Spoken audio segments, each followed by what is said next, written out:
नमस्ते एवरीवन, स्वागत है आप सभी का आपके अपने educational platform the content cloud पर। आज की ये वीडियो एक मैथ्स की मैराथन क्लास होने वाली है जिसमें आपका सीधा फोकस सिर्फ पेडागोजी सेक्शन पर किया जाएगा। ओके, इस वीडियो में आपके लिए टोटल 50 क्वेश्चंस शामिल किए गए हैं। ये आपका वीडियो का पार्ट 1 है। ओके, ज़्यादा टाइम ना खर्च हो इसलिए 2 पार्ट में आपके लिए वीडियो आएगा। टाइम बहुत कम बचा है हम सभी के पास। आज आपकी हो गई है 29 जून और एग्ज़ाम आपका होना है 7 जुलाई को, इसलिए टाइम बिल्कुल भी नहीं बचा है। विदाउट एनी डिले शुरू करते हैं अपने क्लास को। YouTube पर पहली बार आपको ऐसा देखने को मिलेगा कि कंप्लीट पेडागोजी एक ही वीडियो में आपको अवेलेबल कराई गई है। चलिए विदाउट एनी डिले शुरू करते हैं वीडियो को।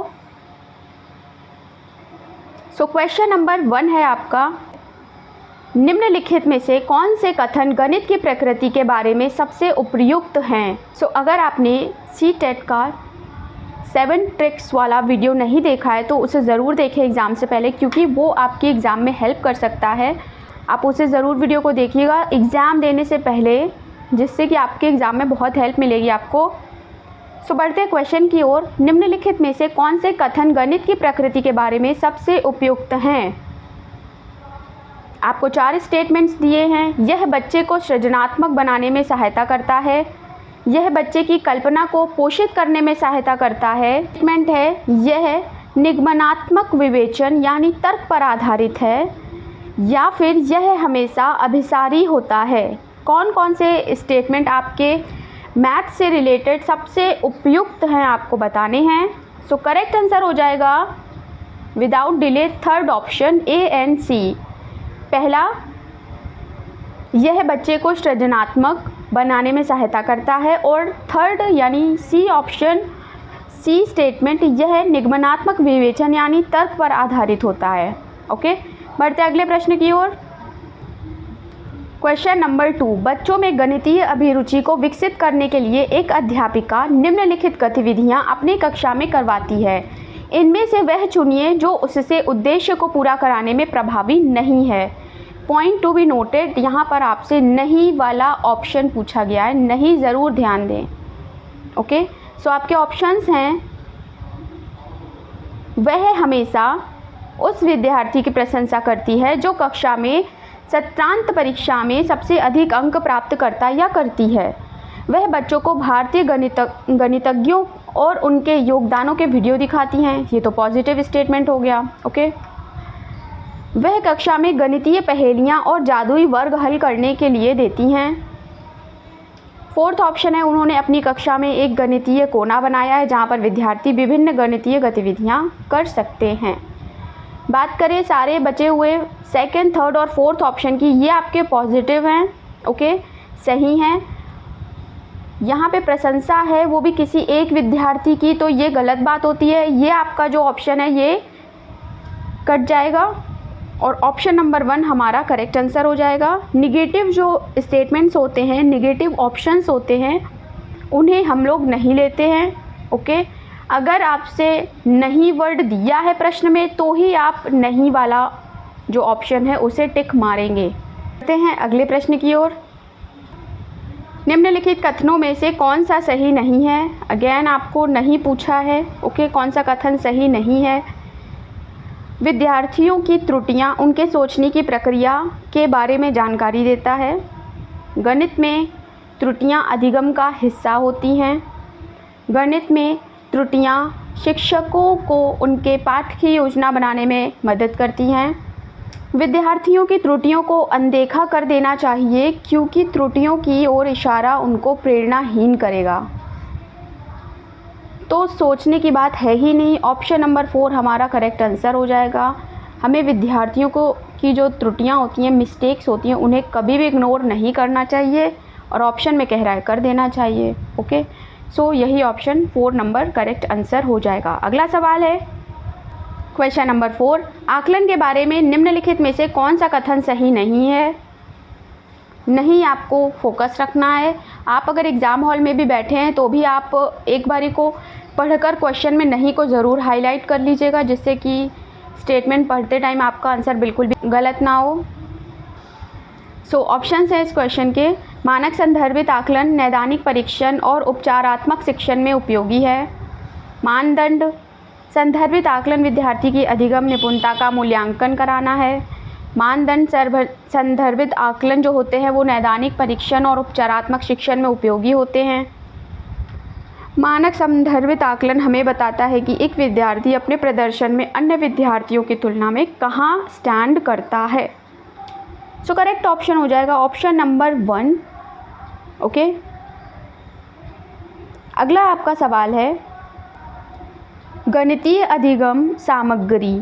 आपको बताना है, आपको कुछ स्टेटमेंट्स दिए गए। ए, सूत्र के प्रदर्शन में शिक्षकों की मदद करती है। बी, स्वतः अधिगम में विद्यार्थियों की मदद करती है। सी, निर्देश देने में शिक्षकों की मदद करती है। डी, कक्षा में अधिगम वातावरण का निर्माण करने में मदद करती है। सो कौन सा ऑप्शन आपका सही हो जाएगा?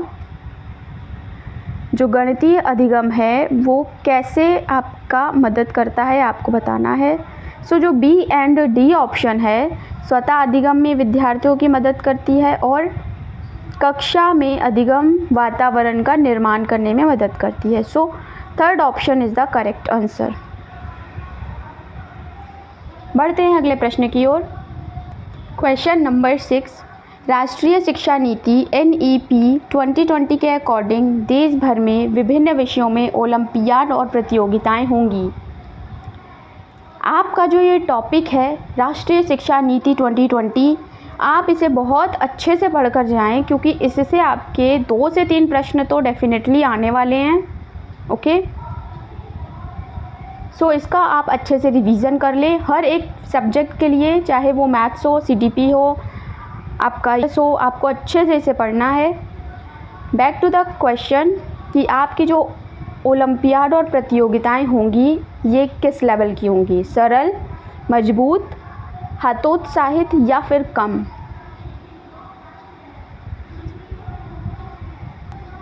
सो करेक्ट आंसर हो जाएगा आपका सेकंड ऑप्शन, मजबूत। ओके, बढ़ते अगले प्रश्न की ओर। 7th नंबर क्वेश्चन है अधिक, कम, लंबा, छोटा, दूर, समीप, बड़ा, छोटा आदि अवधारणाएं किस लिए हैं? तुलना के लिए स्पष्ट शब्द, विलोम शब्द हैं जो गणित सिखाने के लिए आवश्यक नहीं हैं, सीधे शब्दों में अंग्रेजी भाषा विशेषण हैं, या फिर आपका महत्वपूर्ण प्री नंबर्स अवधारणाएं हैं, पूर्व संख्या अवधारणाएं हैं।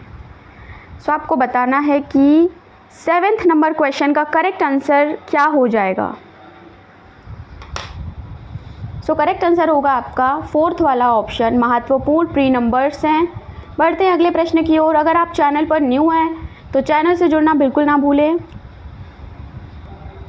ऐसे इंपॉर्टेंट आने वाली क्लासेस के लिए। ओके, नेक्स्ट क्वेश्चन है 8 नंबर क्वेश्चन है राष्ट्रीय पाठ्यचर्या रूपरेखा 2005 के अकॉर्डिंग कक्षाओं के ऊपर किए गए शोध बताते हैं कि लड़कियों को गणित में विशेषज्ञता के योग्य ना मानकर उनका काफ़ी व्यवस्थित अवमूल्यन होता है, जबकि वे गणित में अच्छा प्रदर्शन करती हैं। इसका सबसे उपयुक्त कारण क्या है? गणित में लड़कियों का खराब प्रदर्शन उनके गणित के प्रति प्रचलित भय के कारण होता है। गणित अपनी प्रकृति द्वारा ही पुरुष प्रधान है। समाज की लिंग संबंधी धारणाएं इस मान्यता की ओर ले जाती हैं कि लड़के समस्या समाधान की ज़्यादा नवीन कार्यविधियां उपयोग करते हैं और इसलिए उन्हें बेहतर अवधारणात्मक समझ होती है। लास्ट ऑप्शन है लड़कों में गणितीय क्षमताएं जन्मजात हैं। सो आपका सबसे उपयुक्त कारण अगर हो जाएगा पर्टिकुलर क्वेश्चन का तो वो है थर्ड ऑप्शन। थर्ड ऑप्शन आपका करेक्ट आंसर है। ओके, ये अगला सवाल है 9 नंबर है कक्षाई शोध यह दर्शाते हैं कि अधिकांश विद्यार्थी गणित को उसी कक्षा में जो अन्य विषय वे पढ़ते हैं उनसे अधिक कठिन समझते हैं। गणित की प्रकृति का निम्नलिखित में से कौन सा पहलू इस भय को बढ़ाता है? मतलब नॉर्मली बच्चे अपने अदर सब्जेक्ट्स के अकॉर्डिंग मैथ्स को ज़्यादा डिफ़िकल्ट समझते हैं। क्यों, आपको ये बताना है कि क्या कारण है जो इनका जो बच्चों का भय है वो मैथ्स को लेकर बढ़ता है। ऑप्शन हैं आपके गणित का विस्तृत ज्ञान भंडार, गणित में दिए गए प्रश्न के अनेक उत्तर होने की व्यापकता, गणित में किसी समस्या का समाधान करने के लिए अलग अलग प्रणालियों की व्यापकता, गणित में प्राथमिक अवधारणाओं की अमूर्त प्रकृति। सबसे इम्पॉर्टेंट और करेक्ट आंसर आपका हो जाएगा फोर्थ वाला ऑप्शन, गणित में प्राथमिक अवधारणाओं और अमूर्त प्रकृति। ओके, आपको कई एक ऐसी चीज़ें होती हैं जो मैथ्स में लेट करनी होती हैं, इमेजिन करनी होती हैं। ये आपका इम्पॉर्टेंट फैक्टर हो जाता है। बढ़ते हैं अगले प्रश्न की ओर। अगला सवाल है, निम्नलिखित में से किसने गणितीय खगोल विज्ञान के क्षेत्र में काम किया है। ये क्लास आपके लिए बहुत इम्पॉर्टेंट है, इसलिए स्टार्टिंग से लेके एंड तक ज़रूर देखें और इसका पार्ट 2 जो आपको कल अवेलेबल करा दिया जाएगा आप उसे ज़रूर देखिएगा। ओके, निम्नलिखित में से किसने गणितीय खगोल विज्ञान के क्षेत्र में काम किया है। आर्यभट्ट, भास्कर, रामानुजन या फिर महावीर। ऐसा ही आपका जो क्वेश्चन पेपर है वो बनता है, ऐसे ही क्वेश्चंस आपको देखने को मिलेंगे। फिलहाल इस क्वेश्चन का करेक्ट आंसर हो जाएगा फर्स्ट ऑप्शन, आर्यभट्ट। बढ़ते हैं अगले प्रश्न की ओर। 11 नंबर है, निम्नलिखित में से कौन सी परिस्थिति यह दर्शाती है कि बच्चे का ज्ञान का निर्माण स्वयं कर रहे हैं। बच्चे ज्ञान का निर्माण स्वयं कर रहे हैं, कौन सी सिचुएशन है ऐसी। ऑप्शन हैं आपके, कक्षा का सर्वोत्तम छात्र या छात्रा पहाड़ों के ऊंचे स्वर में पढ़ रहा है और बाकी के विद्यार्थी उसके पीछे पीछे दोहरा रहे हैं। बच्चे एक साथ पहाड़ों या कविता का पाठ करते हैं। बच्चों को हस्तकौशल सामग्री जैसे संख्याओं का ग्रिड, आयताकार सारणियों में व्यवस्थित गीटियाँ दी गई हैं, वे इनका प्रयोग कर गुणन के पैटर्न खोज रहे हैं। तो बच्चे स्वयं का ज्ञान का निर्माण कर रहे हैं, तो वो खुद कुछ कार्य कर रहे होंगे, खुद कुछ एक्टिविटी कर रहे होंगे, जो आपका ऑप्शन नंबर 3 में गिवन है। ओके, वे इनका प्रयोग कर गुणन के पैटर्न को खोज रहे हैं, यानी कुछ क्रिएटिव कर रहे हैं। बढ़ते हैं अगले प्रश्न की ओर। 12 नंबर क्वेश्चन है, निम्नलिखित में से कौन सा प्राथमिक विद्यालय के शिक्षार्थी को भिन्न 2/3 और 4/6 के बीच तुल्यता की कल्पना करने में मदद करने का सबसे उपयुक्त तरीका है। आपको बताना है कि प्राथमिक विद्यालय के स्टूडेंट्स को 2/3 और 4/6 के बीच में जो कंपेयर है उसका सबसे बेस्ट तरीका क्या है, कैसे वो कंपेयर कर सकता है। विभाजन विधि का प्रयोग, लघुत्तम समापर्त विधि का उपयोग, भिन्न डिस्क का उपयोग या फिर आपका कैलकुलेटरों का उपयोग। आपको बताना है कैसे करके वो स्टूडेंट्स एक उचित तरीका ढूंढ सकता है।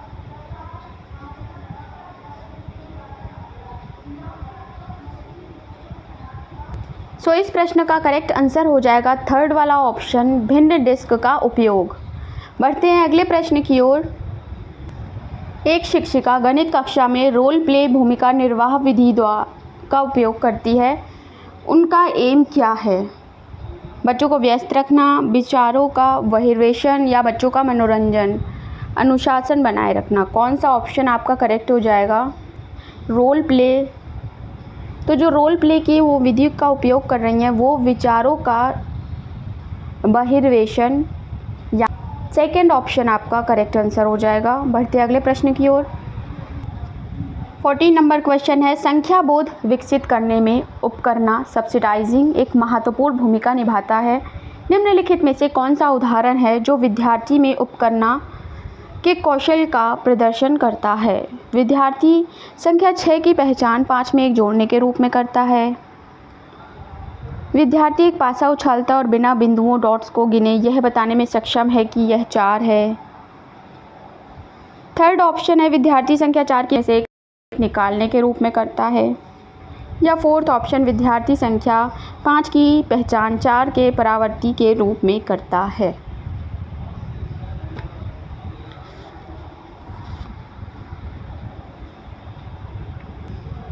सो करेक्ट ऑप्शन यहाँ पर हो जाएगा सब्सिडाइजिंग का जो महत्वपूर्ण उपयोग है वो सेकेंड ऑप्शन ने दर्शाया है। Okay, second option is the correct answer. बढ़ते अगले प्रश्न की ओर।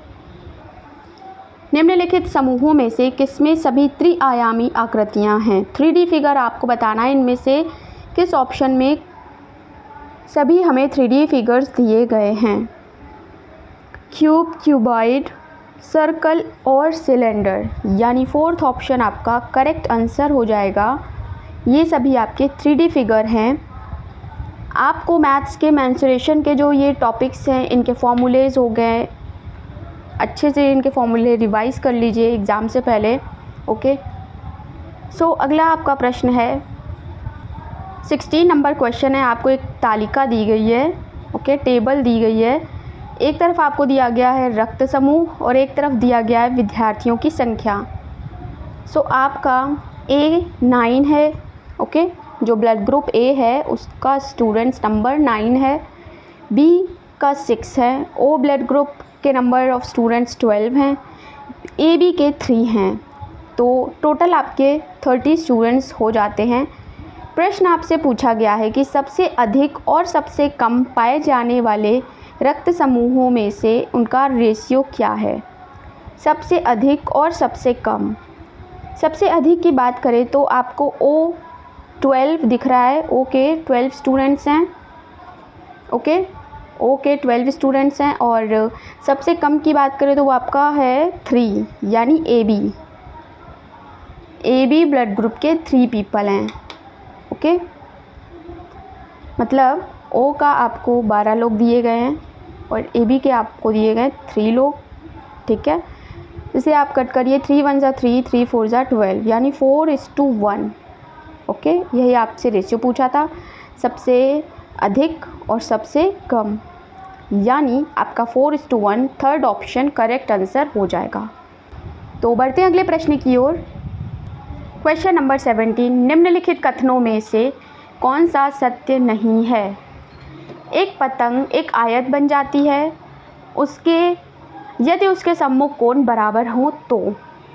अगला आपको है ऑप्शन की एक आयत वर्ग बन जाता है यदि उसकी सभी भुजाएं बराबर हों तो। सिमिलरली आपको थर्ड ऑप्शन दिया गया है कि एक समचतुर्भुज एक वर्ग बन जाता है यदि उसके सभी कोण बराबर हों। फोर्थ आपको दिया है एक समांतर चतुर्भुज एक आयत बन जाता है यदि उसके सभी कोण बराबर हों। सो करेक्ट आंसर आपका आपसे नहीं पूछा है, ओके।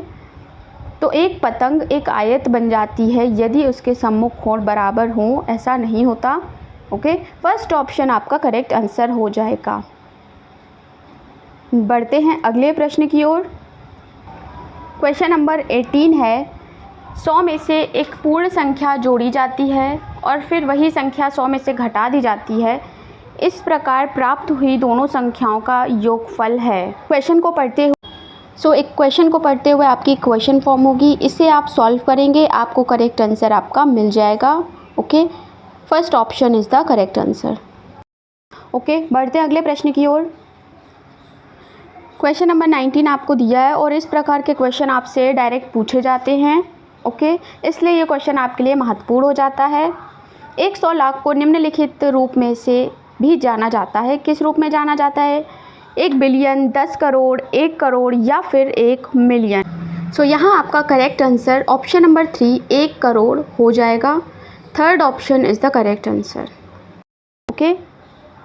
सो बढ़ते अगले प्रश्न की ओर। क्वेश्चन नंबर 20, निम्नलिखित में से कौन सा 36-30 का गुणनखंड नहीं है? आपसे पूछा है 36-30 का गुणनखंड इनमें से कौन सा नहीं है, आपको बताना है। ऑप्शन है 11, 3, 5 और 9। सो आपको गुणनखंड करना सिंपल है, फैक्टर इसके कर लीजिए, देन आपको प्राप्त होगा कि 9 इसका करेक्ट आंसर नहीं है। ऑप्शन नंबर 4 आपका सही हो जाएगा। 1, 3, 5, 6, 10, 11, 15, 22, 30, ओके। इस तरीके से आपके इसके फैक्टर हो जाएंगे, 9 उनमें से नहीं है। बढ़ते हैं अगले प्रश्न की ओर। Question number 21, very simple question. निम्नलिखित कथनों में से कौन सा कथन सही है? एक अभाज्य और अभाज्य दोनों है।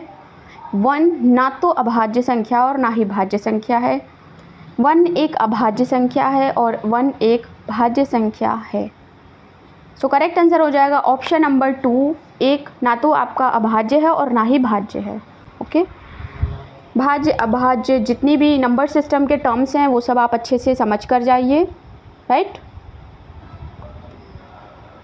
अगला 22 नंबर क्वेश्चन है, सदैव एक समबाहुभुज होता है, पंचभुज, वृत्त, समद्विबाहु भुज या फिर समद्विबाहु त्रिभुज या फिर आपका फोर्थ ऑप्शन वर्ग। सो फोर्थ ऑप्शन आपका करेक्ट आंसर हो जाएगा।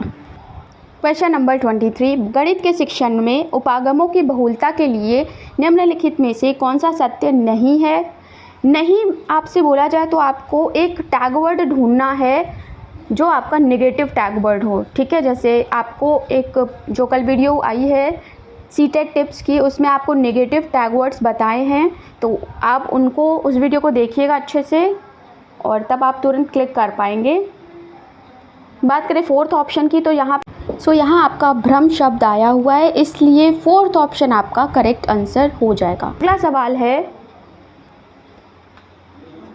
राष्ट्रीय पाठ्यचर्या रूपरेखा 2005, ये आपका बहुत इंपॉर्टेंट टॉपिक है, इससे प्रश्न आना ही आना है, इसलिए बहुत अच्छे से पढ़कर जाइए।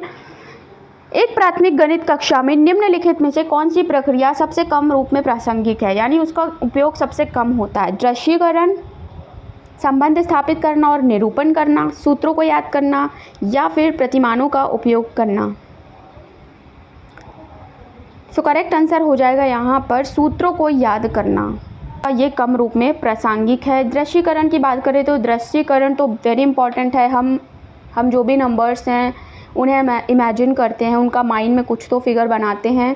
सो थर्ड ऑप्शन आपका करेक्ट आंसर हो जाएगा। अगला है, क्वेश्चन में संज्ञानात्मक संघर्ष के विचार के लिए निम्नलिखित में से कौन सा कथन सबसे उपयुक्त है। ए बी सी में से आपको छांटना है कि कौन कौन से करेक्ट हैं और उसके बाद ऑप्शन में आपको टिक करना है।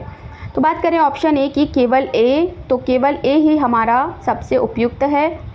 संज्ञानात्मक संघर्षों के प्रति बच्चों को सुगम्य बनाने के शिक्षक के विचारपूर्ण प्रयासों से उनकी गणितीय समझ को बढ़ावा मिल सकता है, राइट। अगला सवाल है 6 नंबर है, गणित पाठ्यक्रम के लिए प्रमुख विचार हैं।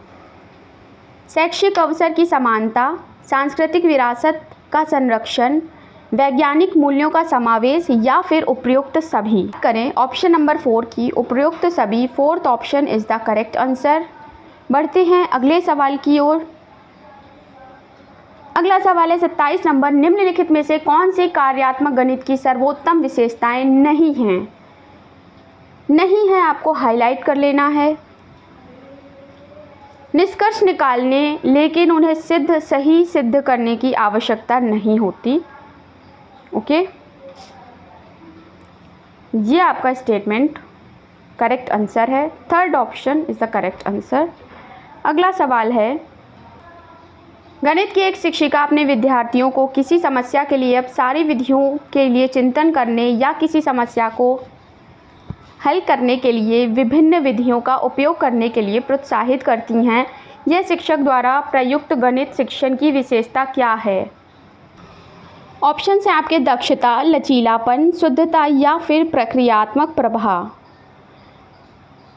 तो ऑप्शन नंबर आपका जो सेकंड है लचीलापन, वो आपका करेक्ट आंसर हो जाएगा। बढ़ते हैं अगले प्रश्न की ओर। क्वेश्चन नंबर 29 है, निम्नांकित में से प्रभावपूर्ण ढंग से गणित पढ़ाने के लिए कम खर्च स्वयं द्वारा आसपास के वातावरण से बनाए गए उपकरणों को क्या कहा जाता है। आशुरचित शिक्षण सामग्री, सुधरी हुई शिक्षण सामग्री, निदानात्मक शिक्षण सामग्री या फिर उपचारात्मक शिक्षण सामग्री। सो करेक्ट आंसर हो जाएगा आशुरचित शिक्षण सामग्री। अगला सवाल है, गणित के शिक्षण में उपागमों की बहुलता के लिए निम्नलिखित में से कौन सा सत्य नहीं है। इस तरह के विकल्प प्रस्तुत करने से बच्चों को उस उपागम का अन्वेषण करने और उपयोग करने का अवसर मिलता है जो उनके लिए सबसे स्वाभाविक और आसान हो। यह स्कूली गणित को एक ही सही उत्तर होने की परंपरा से मुक्त कराने के लिए महत्वपूर्ण है। आपको नहीं वर्ड का ध्यान रखना है। अगला ऑप्शन है आपका कि ऐसा बहुत बार होता है कि एक समस्या का समाधान करने के कई तरीके हों। नेक्स्ट है आपका कि एक बच्चे के अधिगम में बाधा डालता है क्योंकि वह भ्रम उत्पन्न करता है। अगेन आपका जो टैग वर्ड भ्रम है इस पे आपको फोकस करना होता है और फोर्थ ऑप्शन आपका करेक्ट आंसर हो जाता है। अगला सवाल है क्वेश्चन नंबर 31 है। सो अगर आपको वीडियो अच्छी लग रही है तो वीडियो को अपने फ्रेंड्स एंड फैमिली में शेयर ज़रूर करें। प्रश्न है आपका कि गणित के मूल्यांकन के सोपानों का सही क्रम आपको बताना है। आपको ये टर्म्स दे दिए गए हैं। परिस्थितियों की पहचान करना, पहले कौन सा आएगा बाद में कौन सा आएगा, आपको एक अरेंज करना है ऑर्डर इनका। सो करेक्ट आंसर हो जाएगा फर्स्ट ऑप्शन, पहले होगा आपका उद्देश्यों का चयन, नेक्स्ट है परिस्थितियों की पहचान, फिर है मूल्यांकन विधियों का चयन, फिर है आपका मूल्यांकन प्रविधियों का निर्माण और फिर लास्ट में आएगा प्रमाणों की व्याख्या। फर्स्ट ऑप्शन आपका करेक्ट आंसर हो जाएगा। अगला सवाल है राष्ट्रीय शिक्षा नीति 2020 के अकॉर्डिंग हमारी शिक्षा में गणित और गणितीय सोच की क्या भूमिका है।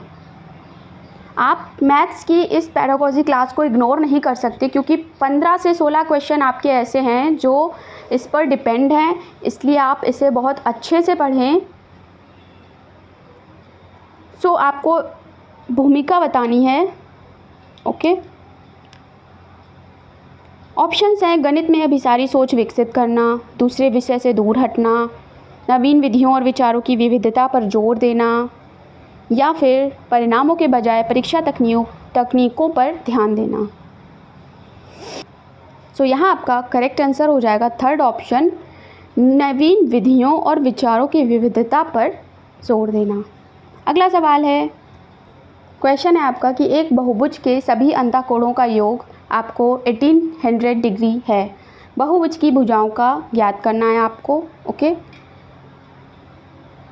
सो यहाँ आपका एक फॉर्मूला होता है कि एक सम बहुभुजों के अंतःकोणों का योग आपका होता है n-2 इंटू 180, यानी n-2 इंटू 180।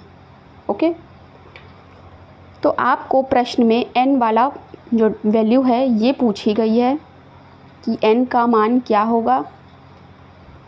ओके, आपको ये दिया गया ना योग, इसको इधर रख देना है 1800 और बस इस इक्वेशन को सॉल्व कर देना है। सॉल्व करने पे आपको करेक्ट आंसर मिल जाएगा 12। थर्ड ऑप्शन आपका करेक्ट आंसर हो जाएगा। ये इम्पॉर्टेंट फॉर्मूला है इसलिए आप इसे याद कर लीजिएगा। ओके, आपसे पूछा जाता है टर्म याद करने के लिए आता है ऐसे, कभी आपसे ये अंतःकोणों का योग पूछ देगा तो कभी नंबर ऑफ भुजाएं, बहुभुज की भुजाएं पूछेगा। सो इम्पॉर्टेंट है। बढ़ते हैं अगले प्रश्न की ओर। Question number 34 most important question है। थोड़ा नंबर्स का इधर उधर होगा। प्रश्न आपसे इसी प्रकार से पूछा जाता है कि 10,20,203 को अंकों में किस प्रकार लिखा जाएगा। ओके, सो यहाँ आपका करेक्ट आंसर हो जाएगा फोर्थ ऑप्शन 1,0,0,2,0,203। ओके, सो आप इन टाइप के क्वेश्चंस की थोड़ी प्रैक्टिस कर लीजिए। सो बढ़ते हैं अगले प्रश्न की ओर। गणित में निम्न में से किस शिक्षण अधिगम संसाधन का उपयोग विभिन्न ज्यामितीय आकृतियों के क्षेत्रफल और परिमाप की अवधारणा को सीखने में किया जा सकता है। ऑप्शन है आपके जियोबोर्ड, कंप्यूटर, कैलकुलेटर या फिर अबेकस। सो करेक्ट आंसर हो जाएगा आपका जियोबोर्ड। इम्पॉर्टेंट है, आपसे पूछा जा सकता है। बढ़ते हैं अगले प्रश्न की ओर। क्वेश्चन नंबर 36 गणित की कक्षा में दृष्टिबाधित विद्यार्थियों के लिए निम्नलिखित में से कौन सा शिक्षण अधिगम संसाधन उपयोग में नहीं लाया जा सकता है। ऑप्शन है आपके रोलर्स, कंप्यूटर, जियोजेब्रा या फिर अबेकस। सो करेक्ट आंसर हो जाएगा आपका जियोजेब्रा। जियोजेब्रा एक आपका शक्तिशाली सॉफ्टवेयर टूल होता है जो छात्रों को गत्यात्मक आलेख में हेल्प करता है। ओके, सो बढ़ते हैं अगले प्रश्न की ओर। 37 नंबर क्वेश्चन है, गणित में एक कंजक्चर है। बिल्कुल भी महत्वपूर्ण नहीं है, क्योंकि यह गणितीय समझ विकसित करने में मदद नहीं करता। अगला है आपका कि एक प्रतिज्ञप्ति या निष्कर्ष है। थर्ड है कि केवल माध्यमिक स्तर के विद्यार्थियों के लिए महत्वपूर्ण है। फोर्थ है एक प्रज्ञप्ति या निष्कर्ष है जो बिना प्रमाण के एक अस्थायी आधार पर सत्य माना जाता है। सो करेक्ट आंसर आपका ऑप्शन नंबर 4 हो जाएगा। क्वेश्चन नंबर 38, एक समद्विबाहु समलंब की स्थिति में निम्नलिखित में से कौन सा कथन सत्य है?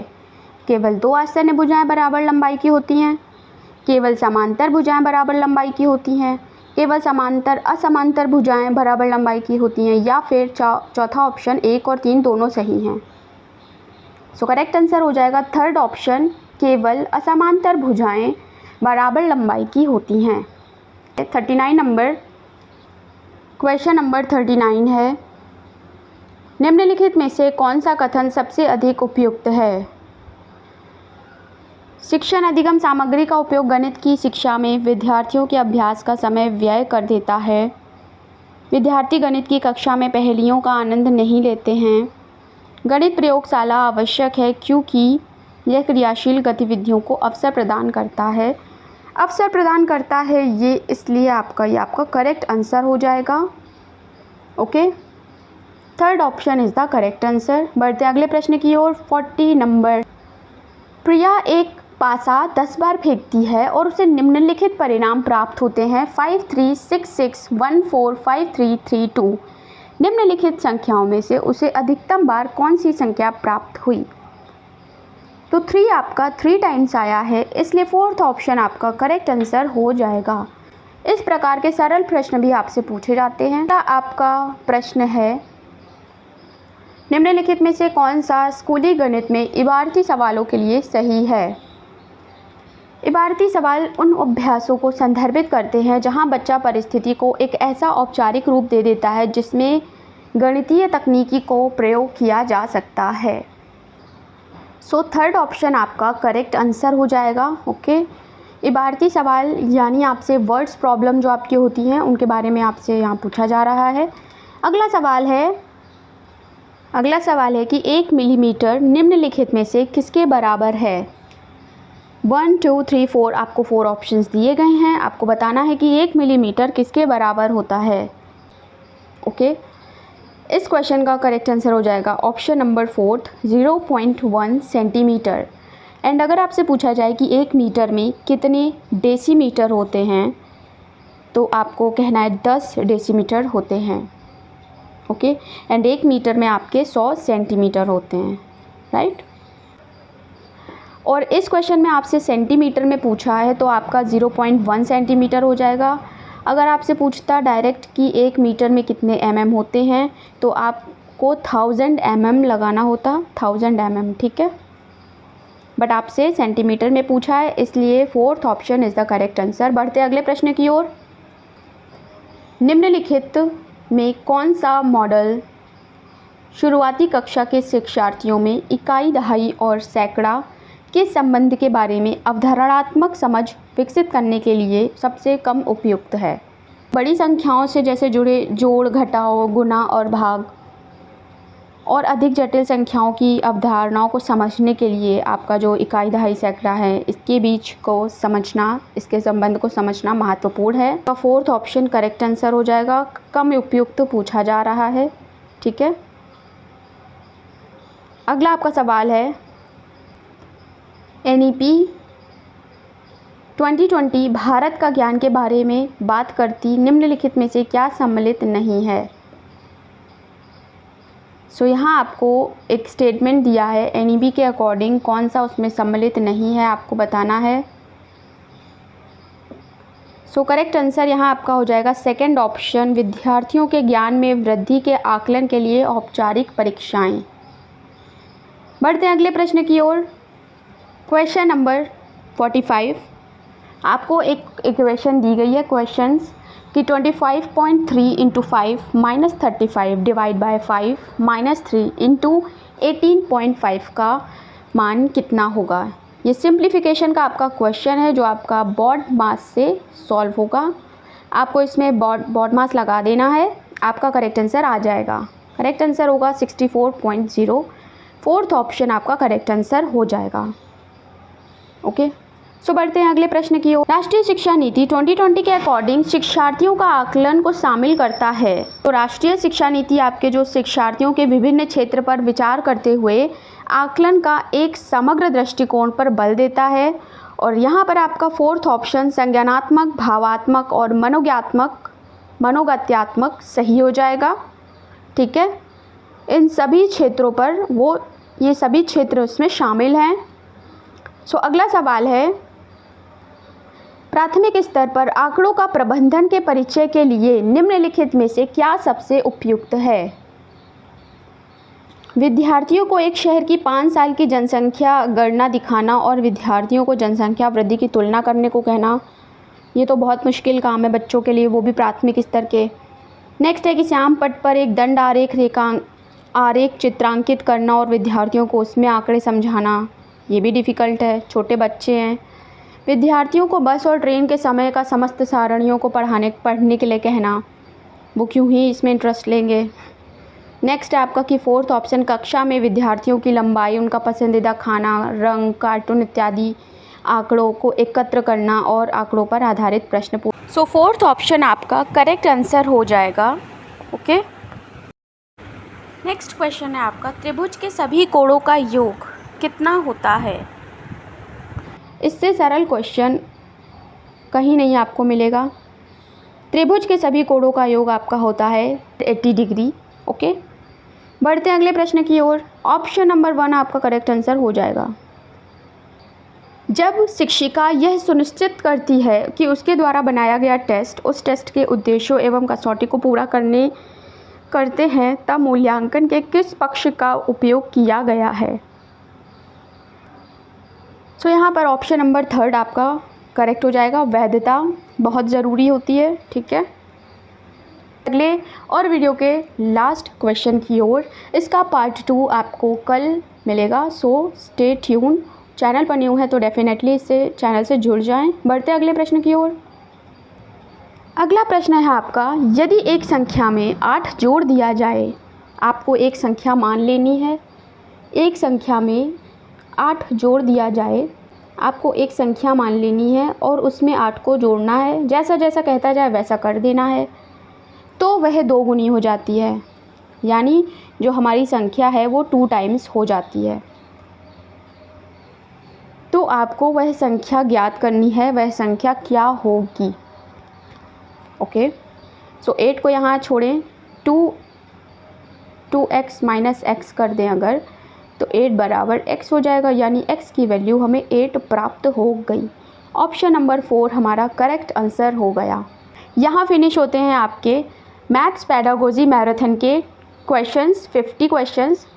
नेक्स्ट 50 क्वेश्चंस आपको कल प्रोवाइड कराए जाएंगे। सो कितने क्वेश्चंस आपके करेक्ट हुए, कितने आपको आते थे, कमेंट सेक्शन में बताना बिल्कुल ना भूलें। मिलते हैं नेक्स्ट वीडियो में। Till then, thanks for watching.